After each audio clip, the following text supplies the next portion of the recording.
Go ahead, walk away. My wealthy husband challenged me, saying I wouldn't survive a week without him. I simply dropped my keys on the counter of the house he paid for. The very next day his boss and father were in a frenzy, calling non-stop. And now the bank is ringing off the hook. What exactly did you push her into doing? You wouldn't last a week without me, Mila. Ashton set down his crystal tumbler, the Macallan inside catching the light from our chandelier. Without my money, my connections, my protection, you'd be nobody again. Just another pretty face waiting tables or answering phones.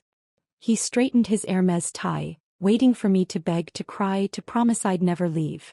Instead, I reached into my Chanel bag and pulled out my keys. House. Range Rover. Safe. I lined them up on our granite counter, each one clicking against the stone. You're right, I said. Let's find out. The color drained from his face as I walked toward the door, leaving everything he'd bought me behind. But that was 3 hours ago. Now I sat in the lobby of the Ritz-Carlton watching the security footage on my phone. Yes, I had access to our penthouse cameras, another thing Ashton never knew I understood. He was pacing our kitchen, picking up the keys, setting them down, calling someone. Probably Nathan. Maybe his father. Definitely not the police, because what would he say? My wife left her keys and walked out? The concierge approached with a gentle smile. Miss Hawthorne, your suite is ready. My maiden name felt strange on my tongue when I'd made the reservation this morning, but it was mine, the one thing Ashton couldn't buy or sell or trade. I'd paid with my own money, 6 figures accumulated from what Ashton called my cute little hobby of day trading. He'd laugh at parties telling people I played with stocks like other wives played tennis. Nobody knew I'd turned his initial allowance of $10,000 into enough to live on for years. The suite was smaller than our penthouse but infinitely larger in possibility. I set down my single suitcase, the one I'd hidden at my gym months ago, slowly filling it with essentials every visit. Ashton monitored our credit cards but never questioned gym trips. After all, trophy wives needed to maintain their value.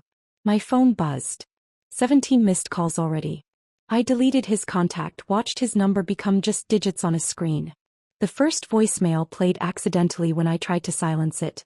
Mila, this is ridiculous. Come home. We'll talk about whatever upset you.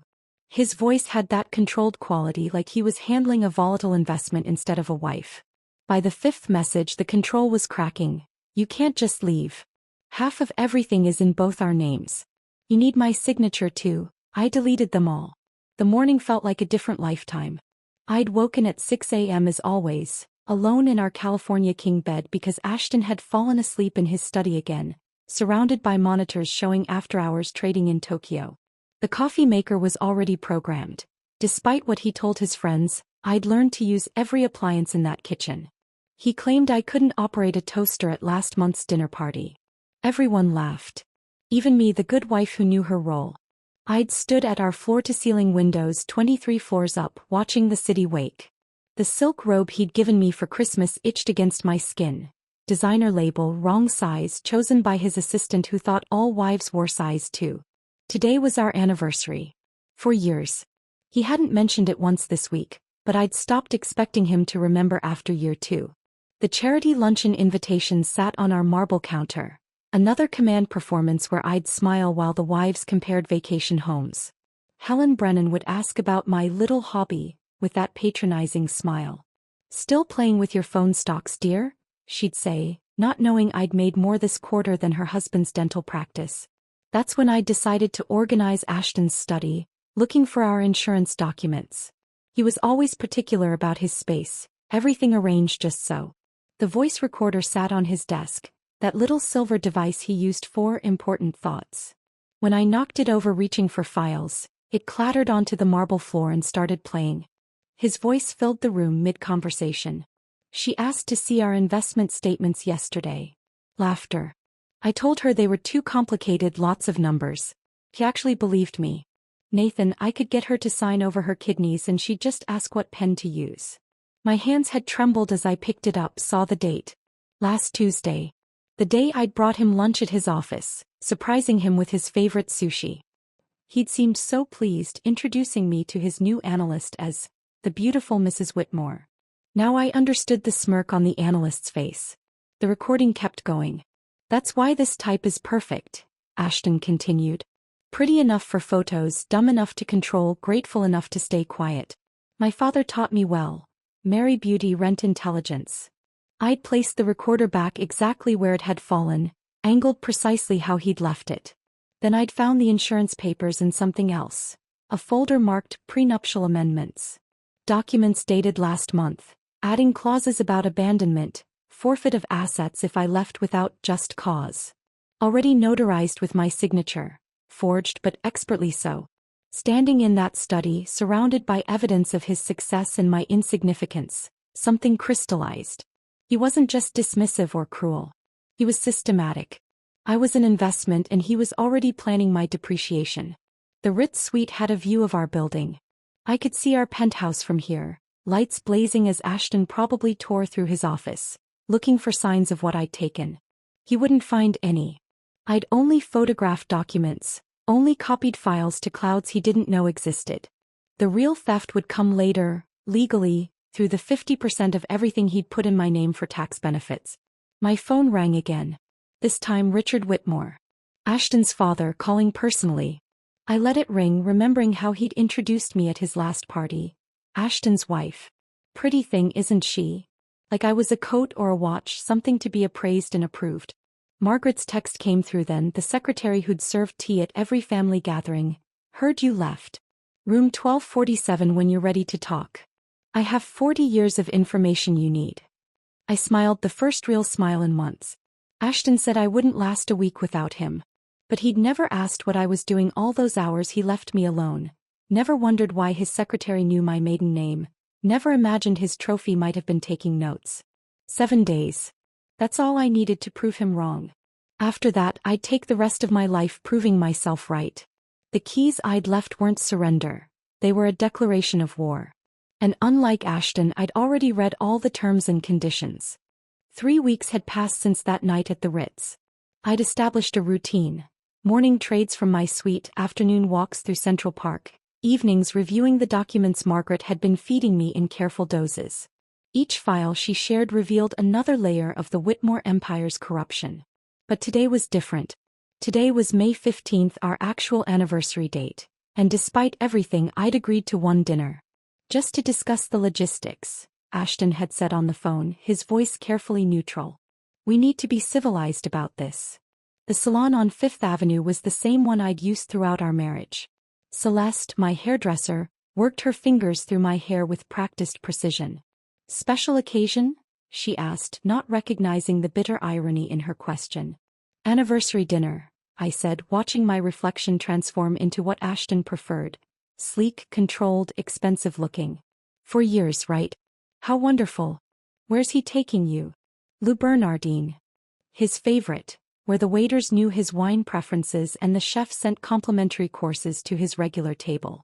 I'd made the reservation myself, knowing he'd forget otherwise.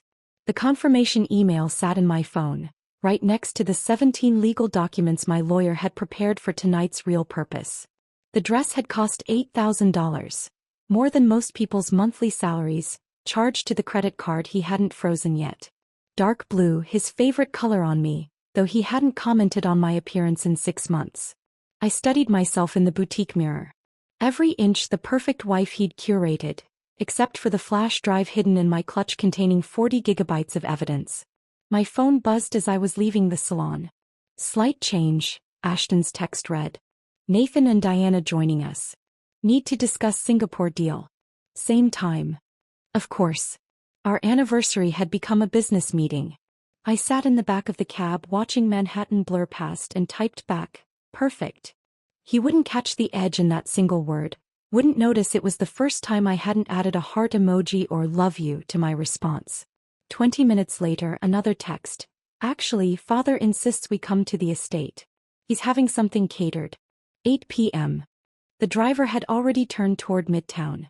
Change of plans, I told him, giving Richard's address in Westchester. The irony wasn't lost on me. I was wearing a dress worth a small fortune to eat dinner at the house of a man who'd never bothered to learn my last name before it became Whitmore.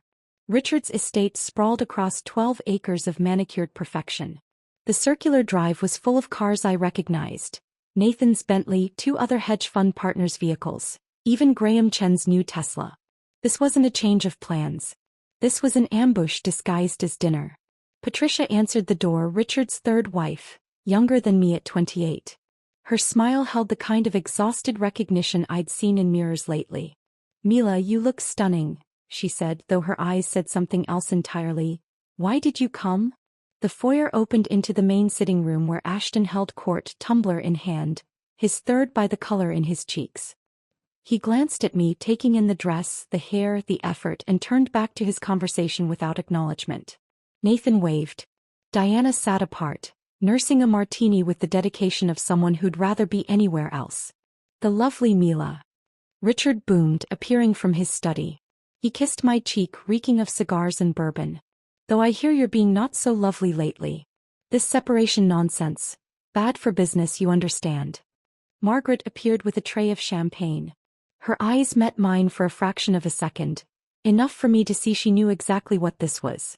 As she handed me a glass, her fingers brushed mine. "Some anniversaries," she whispered, barely audible, "are about endings, not beginnings." The dining room had been set for 12. I recognized most faces.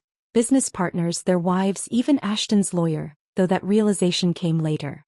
They'd orchestrated this entire evening to pressure me back into line. I sat in my designated seat between Nathan and Graham's wife, facing a portrait of Richard's father, the original Whitmore who'd built this empire on insider trading and strategic marriages. Dinner arrived in courses. Somewhere between the soup and fish, Ashton started his performance. "Funny story about how Mila and I met," he announced, though no one had asked.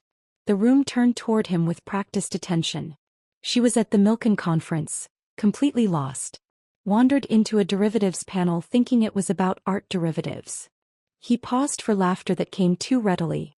"She asked if hedge funds were about landscaping investments. Literally thought we were discussing garden hedges." The story was fiction. I'd been at that conference presenting my graduate thesis on market manipulation in emerging economies. But that truth didn't fit his narrative of rescuing a beautiful fool. "Thank God for lost puppies," Nathan added, raising his glass. "They make the best pets." Diana's hand found mine under the table, a gesture meant to comfort. But her pity felt worse than the insults. I squeezed back once, then excused myself. "Powder room," I murmured, though everyone knew women didn't powder anything anymore. Richard's study door stood partially open. His computer screen glowed, forgotten in his rush to play host. I slipped inside, memorizing everything. The desk layout, the wall safe behind a terrible reproduction of Monet's water lilies, the filing cabinet marked private. His password was written on a post-it note stuck to his monitor. Richard 3 number 1936. His birth year and his favorite Shakespeare character. These men thought they were so clever. Through the window I could see the dinner table, everyone laughing at something. Ashton was standing now, gesturing with his wine glass, playing the role of successful husband to perfection while his actual wife stood in shadows, gathering intelligence. When I returned, the conversation had shifted to business. Singapore expansion, leverage ratios, risk assessments. The wives sat silent, ornamental, while the men discussed millions like monopoly money. Then Nathan, drunk enough to be cruel, made his pronouncement. "You know what Ashton is? He's an empire builder. And Mila here, she's the trophy case. Beautiful, elegant, but ultimately just for display." The laughter that followed had an edge, like they all knew the joke cut deeper than intended. Ashton raised his glass. "Best investment I ever made. Great tax benefits, minimal maintenance, and she appreciates in value at all the right social events." Margaret was clearing plates, her movements deliberately slow. Our eyes met across the room, and in her gaze, I saw 40 years of accumulated rage, 40 years of watching women like me be diminished, discarded, replaced. Her slight nod told me everything. She'd heard it all, recorded it all, was ready when I was. Something inside me shifted. Not broke, but crystallized, hard and clear as the diamond on my finger that suddenly felt like a shackle I was ready to pick. The diamond on my finger caught the light as I walked out of Richard's estate that night, each facet throwing rainbows that felt like tiny promises of revenge. In the car, I pulled out a cheap flip phone from beneath the passenger seat, purchased with cash at a bodega where they didn't ask questions. My fingers typed out a simple message to the only number saved. Tuesday, 2 p.m. Jade Garden, Chinatown. Margaret's reply came within minutes. I'll bring tea. 3 days of waiting felt like 3 years. I maintained my routine at the Ritz, ordered room service, made small trades to keep my mind sharp. Ashton had stopped calling. His lawyer was handling everything now, sending formal letters about reconciliation in the interest of financial stability. Each letter went straight to my shredder, then to Patricia Kim, my new attorney, who lived 2 hours away in Connecticut where Ashton's connections meant nothing. Tuesday arrived gray and humid. The Jade Garden sat squeezed between a funeral home and a shop selling knockoff handbags, its windows fogged with decades of steam from dumpling baskets. No one from Ashton's world would ever find themselves here, which made it perfect. Margaret was already seated in the back corner, wearing a cardigan despite the heat, looking like someone's grandmother who'd gotten lost on her way to church. But her eyes, those eyes held 40 years of carefully documented fury. "Mrs. Whitmore," she began, and I cut her off. "Hawthorne. I'm using my maiden name now." She smiled, pushing a tin of butter cookies across the table. The tin looked ancient, flowers painted on top, the kind your aunt might use for sewing supplies. Inside, wrapped in tissue paper, lay a lipstick tube. "Twist the bottom 3 times, then pull," she instructed. The lipstick was actually a flash drive. 16 gigabytes of what Margaret called insurance. "Started collecting in 1982, she said, voice barely above the restaurant's din. "Richard's first wife, Elena, she knew something was wrong with the books. Asked me to watch, to listen. Then she had her accident." Margaret's fingers made air quotes around the last word. "Single car, perfect weather, failed brakes. After that I kept everything. Every memo, every call transcript I could access, every mistress paid off with company funds, every SEC filing that didn't match internal documents." The waiter brought tea and we fell silent until he left. Margaret poured with steady hands, though I noticed the slight tremor when she mentioned Elena. The second wife, Caroline, she lasted longer. Smart woman, MBA from Wharton. Started asking the right questions in year 4. Richard had her committed for exhaustion. She signed the divorce papers from a psychiatric facility, gave up all claims to avoid indefinite treatment. My tea went cold as Margaret outlined 2 decades of financial crimes, each one meticulously documented on that tiny drive. But she saved the worst for last. "Your husband isn't just complicit. He's been grooming Nathan's wife, Diana. There's a paper trail, flowers charged to shell companies, hotel reservations that align with his supposed client meetings. He's planning to leave you, Mila, but first he needs to destroy your credibility. That anniversary dinner? They were all witnesses to your unstable behavior. Walking out, leaving your keys, they'll paint it as a breakdown." The dumpling basket arrived, but neither of us touched it. I was thinking about Diana's hand squeezing mine at dinner, wondering if her sympathy was real or part of another game. That night, I sat in my hotel room with my laptop, the flash drive loaded, scrolling through Margaret's evidence. It was overwhelming, 40 years compressed into folders labeled by year, by crime, by victim. But I needed more. I needed Ashton's own records to corroborate everything. Patricia Kim answered my call on the second ring, despite it being nearly midnight. "I need to create a company," I told her. "Something that sounds like nothing, that could be anything." "When?" "Tomorrow. That's a rush job. It'll cost. I'll pay triple. 2 hours north on I-95, past the exits for Greenwich and Stamford where Ashton's colleagues lived in their own marble prisons. Patricia's office occupied the second floor of a building that also housed a dentist and a tax preparer. No marble, no modern art, just diplomas on the wall and a coffee maker that had seen better decades. She'd already drawn up the papers. Phantom Rose Holdings LC.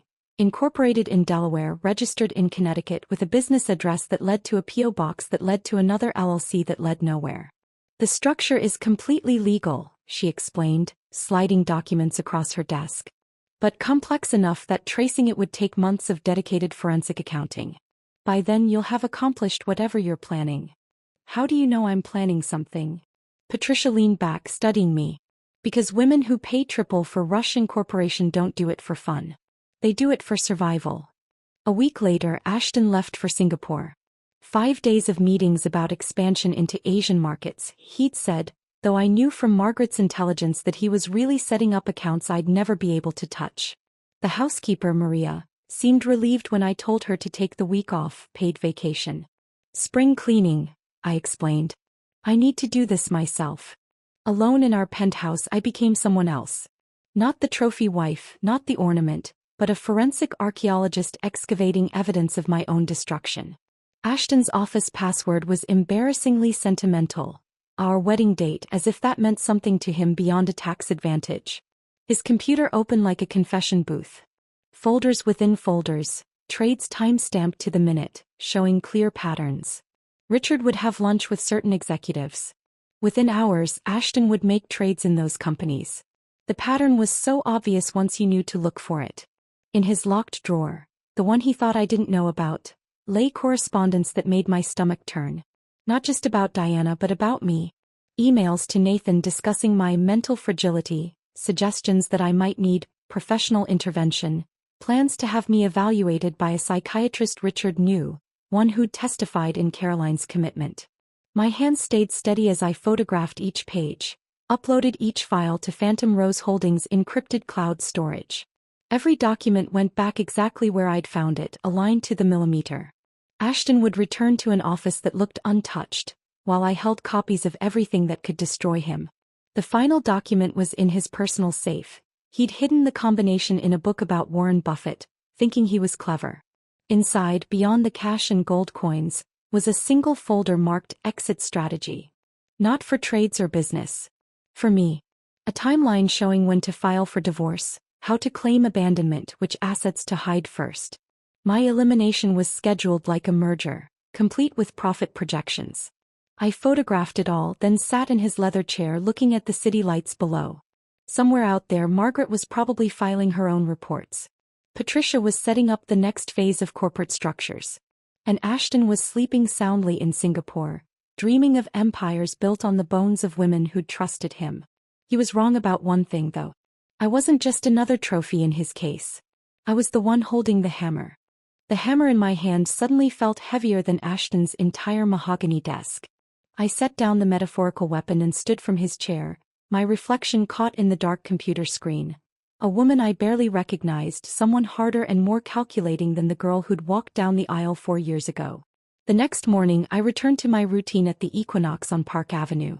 The pool was my sanctuary, 50 laps where the world dissolved into chlorine and rhythm.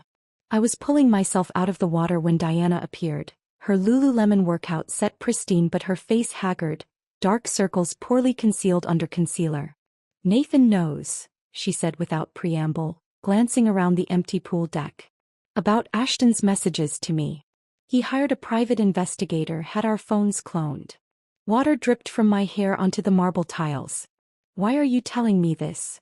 "Because whatever you're planning, and don't insult me by pretending you're not, these men don't just get angry when cornered. They get even." She pulled her oversized sunglasses down, revealing a bruise along her jawline, carefully covered but visible this close. "Nathan's already moving assets offshore. Richard's been making calls to judges he golf with. They know something's coming."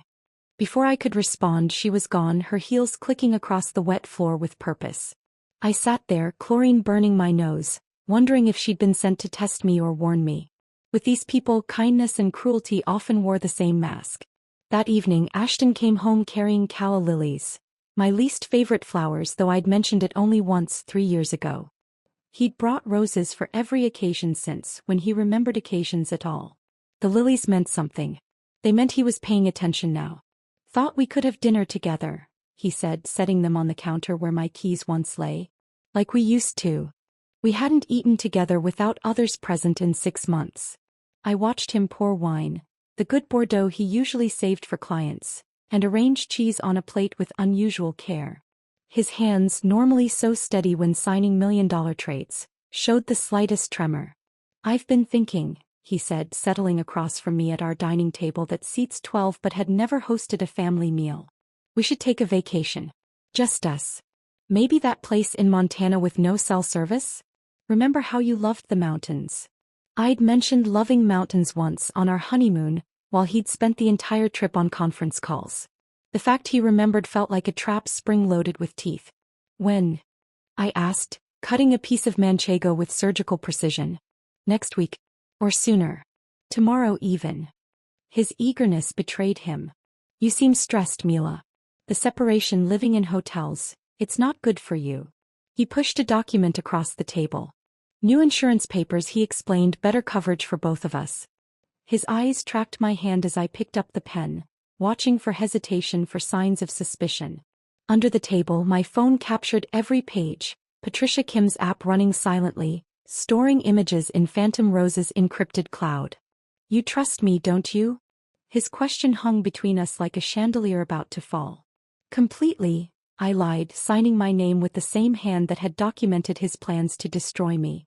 3 days later, my mother arrived from Ohio, her presence announced by Ashton himself picking her up from JFK, something he'd never done before. He carried her luggage, complimented her new haircut, asked about her garden with feigned interest so polished it gleamed. "Oh honey," she gasped, pulling me aside in the kitchen while Ashton mixed her a gin and tonic with the precise ratio she preferred. "You didn't tell me things had gotten better." "He seems so devoted." The words I wanted to say piled up behind my teeth. "He's performing, Mom. This is a show where you're the audience and I'm the prop, and somewhere there's a finale that ends with me institutionalized or dead." Dad, I smiled. "He's full of surprises." That week became a masterclass in Ashton's abilities. Broadway shows he'd previously called waste of time, dinners at restaurants he'd booked months in advance, though I knew his assistant had pulled strings that morning, a surprise spa day for both of us while he handled some business. Mom glowed under the attention, tears actually forming when he toasted her at dinner, calling her the woman who raised such an incredible daughter. I watched from across the table as he performed the role of perfect son-in-law, and realized with cold clarity that I'd never actually seen Ashton try before. This was him at full power, the charm that had built his empire, directed now at convincing my mother that her daughter was safe. The final night of her visit, she sat on my bed in the guest room holding my hands. "Honey, you've lost weight. And your smile, it's different. Practiced." Her fingers found my cheekbones, sharper now from months of barely eating. "Are you happy?" Behind her, through the doorway, I could see Ashton's shadow in the hallway, listening. "I'm exactly where I planned to be," I said, loud enough for him to hear, ambiguous enough to be true. After Mom left, Margaret texted about meeting somewhere new. The New York Public Library's reading room, where she volunteered teaching literacy to immigrants. The irony wasn't lost on me. She was teaching people to read while surrounded by the city's most powerful illiterates, men who never read the human cost of their contracts.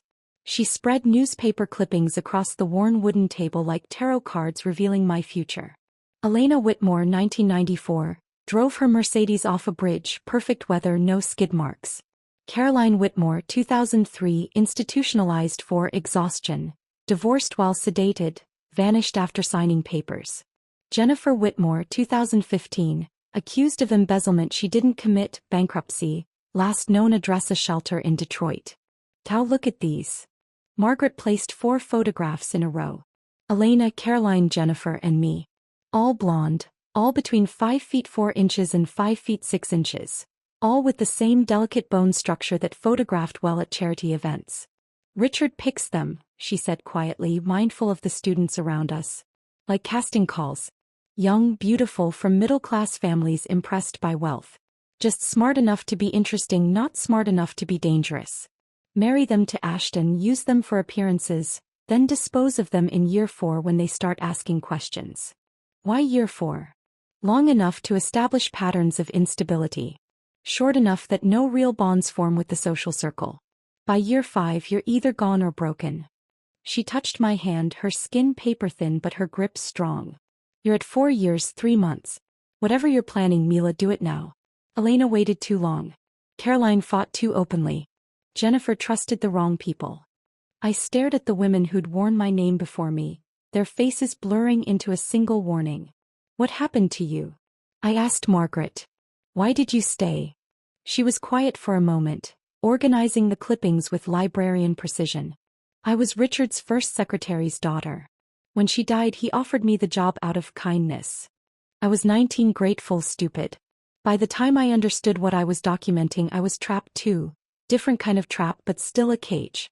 Now I'm 62, invisible and very, very patient." The students around us packed up their books, the library announcing closing time. As we stood to leave, Margaret handed me one last photo. A A young woman, beautiful, blonde, probably 22. Who's this? Madison Hayes. Richard had lunch with her father last week. She just graduated from Penn. Engagement announcement expected within 6 months. Margaret's eyes held 4 decades of rage compressed into laser focus. She's the next you unless we stop them now. Madison Hayes's photo burned in my pocket as I left the library. 22 years old, whole life ahead of her, about to walk into the same trap that had caught 4 women before her. I tucked the picture into my wallet behind my old student ID. The one from before I became Mrs. Whitmore, when I still had my own name and my own dreams. The next morning I initiated the first withdrawal. $8,000 from our joint checking. Enough to look like furniture shopping, not enough to trigger Ashton's attention. The bank teller didn't even blink. Mrs. Whitmore buying expensive things was as routine as morning coffee. I converted it to cash at 3 different banks, then deposited it into Phantom Rose Holdings account in Connecticut. Patricia Kim had shown me how to create a paper trail that looked like interior design consulting fees. The IRS loves documentation, she'd said. Even if it's fiction, as long as it's properly filed fiction. That evening, Ashton came home at 9 instead of his usual 7. His tie was loosened, jacket off, scotch already on his breath from whatever bar he'd stopped at between the office and home. I was in the kitchen making myself tea when he stumbled slightly at the doorway. Lost the Morrison account today, he announced, pouring himself 3 fingers of Macallan, though it looked closer to 4. 40 million in assets gone. They said there were concerns about compliance. Can you believe that? Compliance concerns at my firm. I kept my face neutral, though I knew Margaret had sent anonymous tips to Morrison's compliance officer 2 weeks ago. That's unfortunate, I said, watching him drain half the glass in one swallow. Nathan thinks someone's talking to our clients. He poured again, his hand less steady. Says there are rumors about an SEC investigation. Ridiculous. The next day I moved 12,000. The day after 15. Spa treatments, I told the one teller who asked. My husband wanted me to pamper myself. She smiled knowingly, probably thinking of her own husband who never noticed such expenses. Ashton's drinking escalated in perfect proportion to his losses. Every night brought a new crisis. Another client pulling funds, another partner asking questions, another rumor about federal involvement. He'd stand in his study, calls on speaker while he paced and drank, signing whatever I brought him without reading. Power of attorney adjustments, insurance modifications, trust amendments. His signature got sloppier with each passing day. Patricia called Thursday morning from a number I didn't recognize. Can you meet today? Urgent. I found her at a rest stop on I-95, sitting in her sensible Honda, looking like any other suburban lawyer except for the tension in her shoulders. The FBI contacted me, she said without preamble. They know I represent you. They want to talk. My chest tightened. How did they? Richard Whitmore has been under investigation for 18 months. A former employee named Dennis Chin filed a whistleblower complaint. They've been building a case, but they need someone with inside access to corroborate. She handed me a business card. Agent Sarah Coleman. She specifically asked for you. Did you tell them anything? Attorney-client privilege. But Mila, if you're going to move, it has to be now. Once the FBI goes public with their investigation, all assets will be frozen. Everything you haven't moved will be locked in litigation for years. That night I watched Ashton pour his 6th drink before dinner. His phone rang constantly. Nathan, Richard, lawyers, crisis managers. Each call made him drink more, sign more, suspect everyone except the wife, quietly refilling his glass. Maybe you should eat something, I suggested, playing concerned spouse while calculating how much longer his liver could take this pace. Not hungry, he muttered, then looked at me with bloodshot eyes. You've been different lately. Calmer. Therapy, I lied smoothly. Learning to accept what I can't change. Saturday arrived with the monthly ladies' auxiliary meeting at Riverside Country Club. I'd been dreading it, knowing Helen Brennan would be there with her coterie of wives who'd made sport of diminishing me for 4 years. But Patricia's news had lit something inside me, a timer counting down to when I could stop pretending. Helen started before I'd even sat down. Mila, darling, still playing with your little investment apps? So cute when wives have hobbies. Like children with toy kitchens. The room tittered with practiced laughter. Margaret stood in the corner, pouring tea invisible as wallpaper. Our eyes met for a fraction of a second. Actually, Helen, I said, my voice carrying across the room, my portfolio is up 340% this year. How's yours doing? Silence fell like a guillotine. Helen's face went from patronizing to shocked, her mouth opening and closing like a fish pulled from water. I'm sorry, what? She managed. 340%. Would you like to see the statements? I particularly enjoyed shorting your husband's pharmaceutical company last month. Made a killing when their patent got rejected. You did know about the patent rejection, right? Helen's face went white. She hadn't known. Around the room, other wives leaned forward, suddenly seeing me as something other than Ashton's pretty accessory. Though I suppose, I continued, stirring sugar into my tea with deliberate calm, some of us prefer real kitchens to toy ones. And some of us prefer real portfolios to plain pretend. Margaret actually smiled. Not much, just a slight upturn of her lips as she refilled my cup. The meeting continued in strange silence, the usual gossip replaced by careful glances in my direction. By evening, Ashton would hear about this. By morning, Richard would know his daughter-in-law had claws. But I didn't care anymore. The timer was running down and I was tired of being underestimated. The explosion came Wednesday. I was in my hotel room when my phone lit up with notifications. Diana had filed for divorce from Nathan and she'd brought receipts. Not just infidelity, 3 mistresses over 2 years, but financial fraud, hidden accounts, and a particularly damning email trail where Nathan discussed removing Diana from the equation with his lawyer. Ashton called me 17 times in an hour. I answered on the 18th. What did you tell her? He demanded without preamble. Tell who? Diana. Nathan thinks I leaked information to her. He says you two were friendly at dinners that you must have. I told her nothing, I said truthfully. Diana had found her own evidence, fought her own war. We were parallel soldiers who'd never compared notes. Through the phone I could hear something crash in his office. He's pulling out of the fund. 20 years of partnership, gone. He says I betrayed him for a woman. His laugh was bitter, broken. Wasn't even interested in Diana. He's too old, too smart. I was just keeping options open. The admission should have hurt, but I felt nothing. Just made a note in my phone, evidence Patricia might need later. You always thought you were smarter than everyone else, I heard Nathan screaming in the background. Well, congratulations, you've destroyed us both. The line went dead. Ashton didn't call back. But Margaret texted an hour later. Richard called emergency meeting. All partners.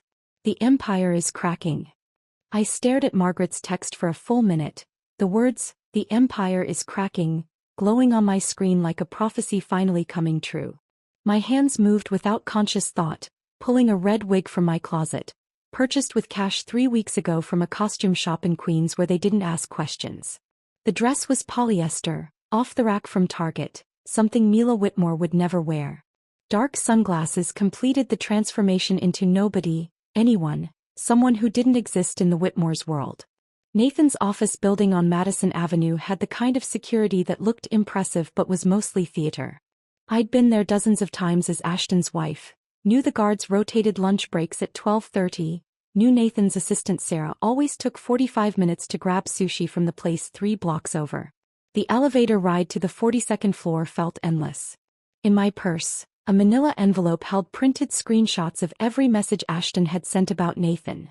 The mockery, the contempt, the detailed plans to steal his clients once the partnership dissolved. But the real poison was at the bottom.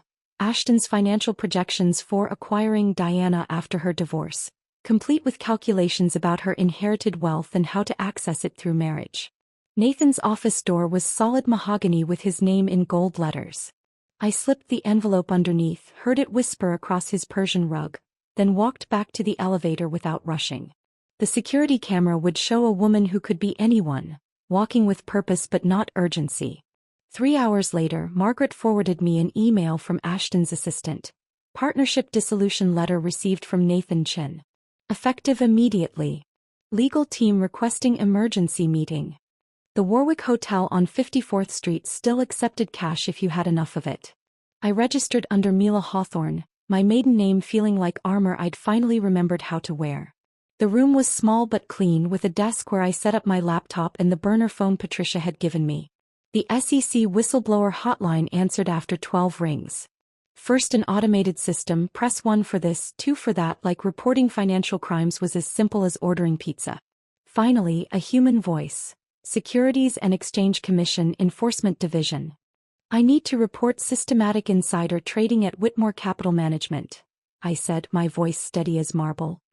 I have 5 years of documented evidence, including time-stamped trades that correspond with material non-public information. The agent, she said her name was Jennifer Liu, stayed quiet while I laid out everything. Richard's lunches with executives followed by Ashton's perfectly timed trades. The shell companies, the offshore accounts, the pattern so clear a child could follow it. She asked technical questions that revealed she understood exactly what I was describing. Why are you coming forward now, Mrs. Whitmore? I looked out the window at Manhattan's skyline, all those towers built by men like Richard and Ashton. Because I finally understand that staying silent makes me complicit. And because they're planning to do to another woman what they did to me. After the call, I took Margaret's 40 years of evidence, copied onto 3 separate drives, and placed one in a safety deposit box at Chase, one at Bank of America, and one in Patricia's office safe. The instructions were simple. If anything happened to me, release everything to the FBI, the SEC, and the New York Times simultaneously. That evening, Richard's black Mercedes pulled into our building's garage. I watched from the penthouse window as he emerged, his face tight with something between fury and fear. He didn't bother with the doorman, had his own key, the privilege of a father-in-law who owned 30% of his son's fund. Where are your books? Richard's voice carried through the penthouse before he'd even reached Ashton's study. Dad, what's the books, Ashton? Now. I made myself small in the kitchen, preparing coffee with deliberate normalcy while their voices rose and fell through the walls. My phone, recording everything, rested against a vase on the hallway table, picking up every word. Nathan's out, Ashton was saying. But we can manage without. Nathan's out, Morrison's out, Chen pulled everything this morning. The FBI was at Chen's office, Ashton. Asking questions about our trading patterns. That's impossible. Everything we do was bulletproof. Until someone started talking. Richard's voice dropped dangerously. You promised me the wives were handled. Said Mila was too stupid to understand what she was signing. She is, Ashton insisted. She doesn't even know how to read a financial statement. I entered with the coffee tray, my face perfectly blank. The devoted wife serving drinks while her world discussed her like furniture. They both looked at me, Richard with cold assessment, Ashton with dismissive certainty. Cream. I asked Richard. He ignored me, turning back to his son. Find the leak. Fix it. Or we're all finished. They worked until 2 a.m., spreading papers across Ashton's study like tarot cards that might reveal their future. I heard Ashton's printer running constantly, documents being shredded, calls to lawyers who charged $2,000 an hour to answer phones at midnight. By 3 a.m., Ashton had passed out in his chair, surrounded by evidence of his crumbling empire. His head rested on a stack of contracts, drool pooling on papers worth millions. The mighty financial genius, reduced to an exhausted man who'd built his throne on the bones of women he'd underestimated. I moved through our penthouse one last time, not with nostalgia but with the clinical efficiency of someone already gone. My clothes stayed in the closet. Let him explain to people why his wife left everything behind. The jewelry remained in its boxes, blood diamonds and gilt gold that had never truly been mine. In my purse. My laptop, my real identification, and the banking information for Phantom Rose Holdings, which now held exactly 50% of our liquid assets, legally withdrawn over the past weeks. The keys went on the granite counter where this had all started. House key, car key, safe key, lined up with military precision. Next to them, a single note on my personal stationery, the expensive kind he'd bought to make me look the part. Check your accounts. The doorman didn't question why Mrs. Whitmore was leaving at 3 a.m. with only her purse. In their world, the rich did whatever they wanted whenever they wanted. He'd probably seen stranger things. The October air hit my face as I stepped onto the street, cold and sharp and absolutely perfect. Behind me, 23 floors up, Ashton slept in his chair, unaware that his wife had just fired the first shot in a war he didn't know had already begun. In 6 hours he'd wake to find his accounts halved, his partners gone, and the FBI closing in. The Uber driver asked where to, and for the first time in 4 years I gave an address that was entirely my own. The Uber dropped me at the Warwick Hotel just as the sun began painting Manhattan's glass towers gold. I paid cash, walked through the lobby without looking back, and took the elevator to my room on the 12th floor. From my window I had a perfect view of our building. Ashton's building now, I supposed. At 6:47 a.m. I ordered room service. Eggs Benedict, fresh fruit, coffee strong enough to wake the dead. The normalcy of it felt surreal. At 6:52 I opened my laptop and watched our joint accounts online, knowing the banks would notify Ashton the moment they opened at 7 o'clock. At 7 o'clock exactly I refreshed the page. The accounts showed the automatic divisions Patricia had filed weeks ago, triggered by my official change of residence. $17 million, redistributed according to New York state matrimonial law. Half of everything, just as the prenup he'd insisted on had specified. The same prenup he thought protected him but actually guaranteed my rights to marital assets. My phone, placed face up on the white tablecloth, lit up at 7:03. Ashton's photo appeared, the one from our wedding where he looked invincible. I let it ring through to voicemail. By 7:15 he'd called 9 times. I turned on the voice recorder, playing each message aloud to the empty room. First message: Mila, what's happening? The bank just called. There's some kind of error with our accounts. Fourth message: this isn't funny. Call me back. We need to fix this before the markets open. 11th message: what did you do? What did you do? 19th message: please. Whatever you think you're accomplishing, we can work this out. You don't understand the position you're putting me in. 28th message: the margin calls are hitting. I can't cover them without those funds. You're destroying everything we built. 35th message: Mila, please. They're freezing everything. The FBI is here. God, please answer. By noon, his voice had devolved from commanding to begging. The 47th call came through as I was finishing my second cup of coffee. This time I recognized the number. His lawyer, not him. Mrs. Whitmore, this is James Kellerman. Your husband has retained me to discuss the irregular movement of marital assets. We need to. I hung up and blocked the number. Then I called Patricia. They're panicking, she said, and I could hear the smile in her voice. Everything we did was completely legal. Those assets were jointly owned, you had full withdrawal rights, and we followed the letter of the law. He can contest it, but it'll take months, and by then he'll have bigger problems. That evening I was eating dinner in my room. A perfect piece of salmon I could actually taste now that my appetite had returned, when my phone buzzed with a news alert. I turned on the television, flipping to CNN. The footage was beautiful in its brutality. Richard Whitmore, the man who'd built an empire on other people's losses, being led from his Westchester mansion in handcuffs. His silver hair was disheveled, his usual armor of expensive suits replaced with a wrinkled shirt. FBI agents carried boxes of evidence past the cameras, each one containing Margaret's 40 years of patient documentation. Federal authorities arrested hedge fund mogul Richard Whitmore this morning, the reporter announced, following a years-long investigation into insider trading, tax evasion, and wire fraud. Sources indicate multiple whistleblowers provided crucial evidence, including detailed records spanning 4 decades. My phone lit up with a text from Margaret, just a champagne bottle emoji. Margaret, who'd never sent an emoji in her life, who'd served these men coffee while documenting their crimes, had finally seen justice arrive at Richard Whitmore's door. 3 weeks passed in strange peace. I met with FBI agents, provided testimony, watched the news coverage from my hotel room as the empire crumbled in real time. Nathan fled to Switzerland. Graham Chin pled guilty immediately, hoping for leniency. Other partners turned state's evidence, racing to sell each other out for reduced sentences. Then on a Thursday evening Ashton found me. I was sitting at the Ritz-Carlton bar, drinking champagne I'd bought with my own money earned from trades I'd made while he thought I was playing with cute apps. He looked like a ghost wearing an expensive suit. Unshaven, hollow-eyed, his Tom Ford jacket wrinkled like he'd slept in it. You destroyed everything, he said without preamble, standing too close, whiskey on his breath at 6 p.m. I turned on my bar stool, met his bloodshot eyes directly. Oh. I revealed everything. There's a difference. We had a life. We had. You had a life. I had a role in your performance. I took a sip of champagne, letting the bubbles settle before continuing. You said I wouldn't survive a week without you. It's been 21 days and you're the one who looks like he's drowning.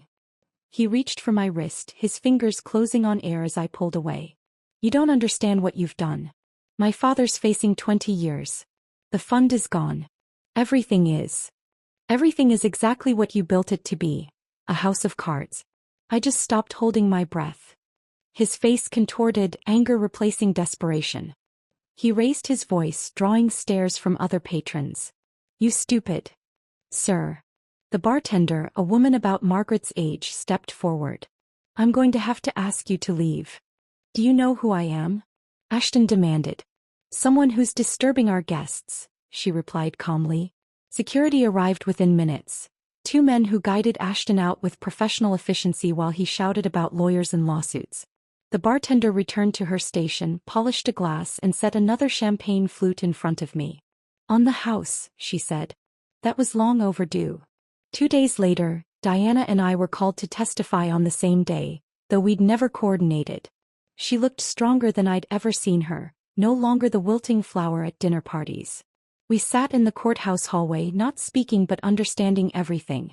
Margaret's testimony came last and lasted 3 days.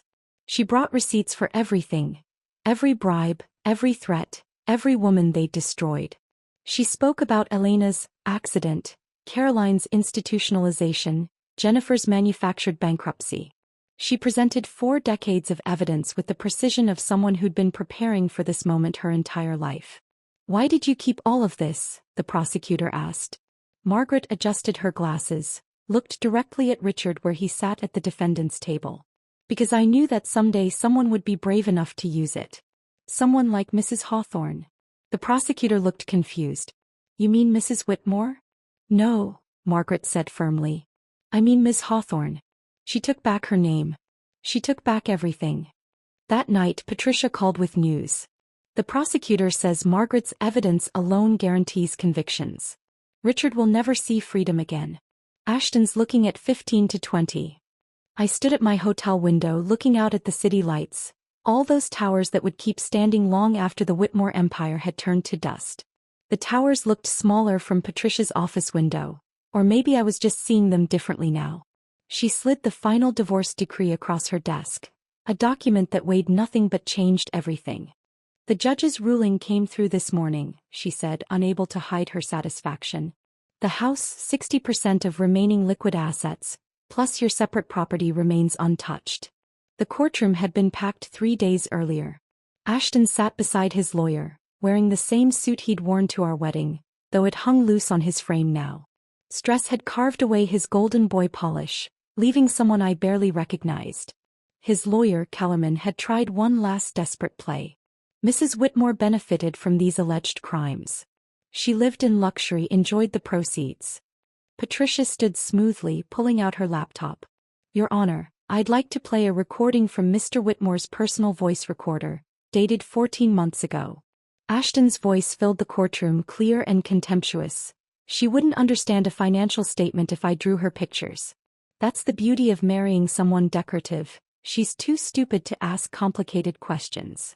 Judge Catherine Chin, a woman who'd probably heard every variation of this story, looked directly at Ashton.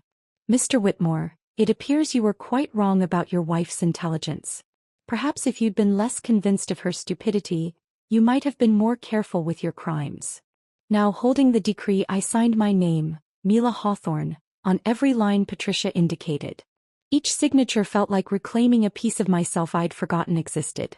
The whistleblower reward should clear next week, Patricia added. Between yours and Margaret's, you'll have more than enough for your plans. Margaret was waiting in the lobby wearing a new suit, the first time I'd seen her in anything but servant's clothes. We walked 2 blocks to the building where Ashton's fund used to operate. The directory in the lobby still had a blank space where Whitmore Capital Management had been listed. 3rd floor, Margaret said, pressing the elevator button. The landlord gave us a deal. Apparently having a foundation for abuse survivors is better PR than having empty offices. The space was modest, 4 rooms that had once been a dental practice. But the windows faced east, catching morning light, and there was something poetic about building our future above Ashton's ruins. Phoenix Foundation, Margaret read from the temporary sign we'd hung that morning. Rising from ashes. Our first client arrived that afternoon. Jennifer Chin, wife of a pharmaceutical executive who'd been doctoring clinical trial data. She clutched a folder of documents like a life preserver. "My husband says I'm paranoid," she whispered, looking between Margaret and me. "Says I wouldn't understand the science anyway." Margaret leaned forward, her 40 years of experience compressed into absolute certainty. "Every document tells a story, Mrs. Chin. We're going to help you write a new ending." 2 weeks before Thanksgiving, my mother called. "I'm coming to visit," she announced, not asking. "I need to see my daughter." I'd moved into a 2-bedroom apartment in Brooklyn. Smaller than the penthouse by far, but full of windows and light. The kitchen was cramped but functional, and I'd been teaching myself to actually cook, not just heat things up. Mom arrived with 1 suitcase and 1,000 questions she was too polite to ask. I met her at JFK myself, driving my own used Honda.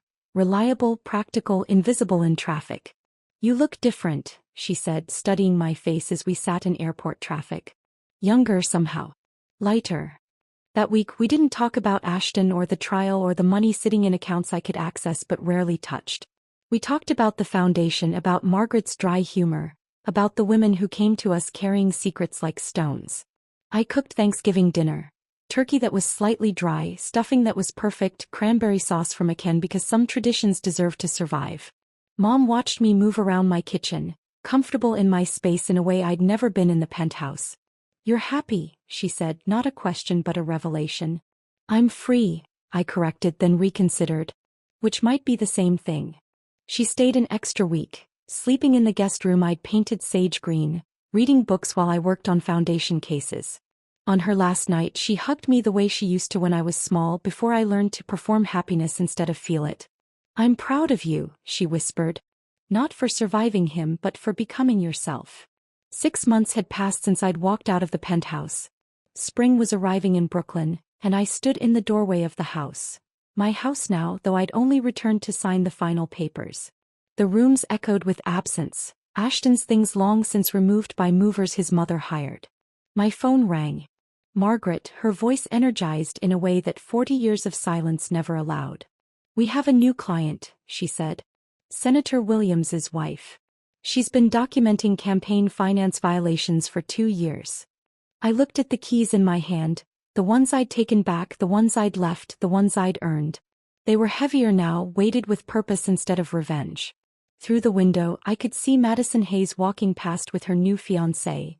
Not Ashton, who was serving 3 to 5 in minimum security, or any Whitmore man, but someone her own age who held her hand like it mattered. "Ready for round 2? Margaret asked. I thought about the 17 women who'd come through our doors in just 3 months. 4 had successfully left their marriages with their assets intact. 13 were still gathering courage and documentation. Each one learning what I'd learned. That freedom isn't granted, it's taken one document at a time. "I was born ready," I told Margaret, closing the door on the empty house. "I just didn't know it until someone tried to convince me I was nothing." The lock clicked with finality. I walked to my Honda, tossing the keys to the estate agent who'd sell this monument to Ashton's ego. The proceeds would fund the Phoenix Foundation for another year, maybe 2. As I drove back to Brooklyn, back to my smaller, warmer life, I thought about Elena, Caroline, Jennifer, the ghosts of wives past who'd walked this path before me. They'd been broken or silenced or erased. But their stories, preserved in Margaret's careful documentation, had saved me. Now Margaret and I were saving others, one signature at a time, one woman at a time, building a bridge out of the ashes of the empire we'd burned down. My phone buzzed with a text from Diana. "Coffee tomorrow? I have someone you should meet. She needs our help." I smiled, merging into traffic, heading home. My real home, not a cage with a doorman and a marble counter where I'd finally set down my keys and walked toward this moment, this life, this freedom that looked exactly like I'd always imagined it would. Unremarkable, undramatic, and absolutely mine. If this story of calculated revenge had you cheering for Mila, hit that like button right now. My favorite part was when she lined up those keys on the granite counter and walked away without looking back. What was your favorite moment? Drop it in the comments below. Don't miss more thrilling stories like this. Subscribe and hit that notification bell so you never miss an upload. You never miss an upload. You never miss an upload. You never miss an upload. You never miss an upload.